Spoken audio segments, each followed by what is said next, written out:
За днешната поръчка едно девойче се свърза с мен, за да изненада приятеля си с карикатура. След като бързо уредихме въпроса с цени и размери, помолих я да ми изпрати няколко негови снимки и да ми опише идеята си.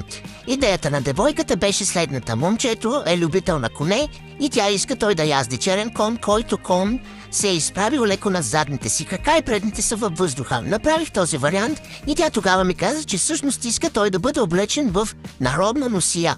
И тук вече идва любимата ми тема, тъй като аз обожавам да правя карикатури на народна тематика.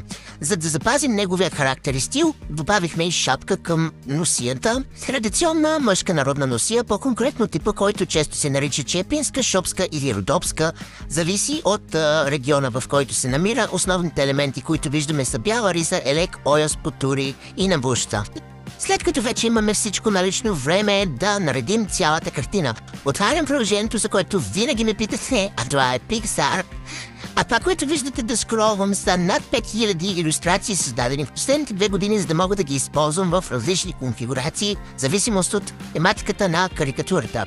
И понеже сме на народна тематика, знаем нашия български колко шарен може да бъде в различните региони, затова аз сега, че минем къде моя северо-западен диалект, она клиентката каза, че я мога си правим какво си сакам и затова аз съм решила, че ще турам момчето на високо от Богана.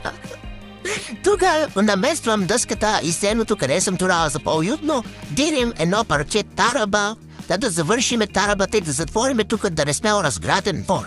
И турали сме тарабата, затворили сме пространството, време е сега тук да тураме малко селе на тревата, да мога да скрием тук това белото и да запълним разното пространство. Връщаме на местото дъската, къде че тураме името на момчето и време вече да тураме и момчето тук от средата да се види. Сега тураме тук малко сенки навам натам, да мога да има повече дълбочина и да не е така празно пространството. Турали сме и името на момчето и я мислим, що сме готови. Затова съм го пратила на клиентката, она момичето, като го виде, много го хареса. Питая, сака ли промени корекция, вика нещо, много е убава така. И аз съм много доволна от днешната работа, няма да крием, що това е любимия ми. Стил карикатури, гледайте какви цветни убави ставате. Това е една жена и едно дете, къде съм правила за ним. И аз за това много си ги обичам ти картини, що много си ми харесват. Ако на вас ви трябва карикатура или портрет, знаете къде да ме намерите в моите социални мрежи. Това беше всичко от мен за днес. Чао и до нови срещи!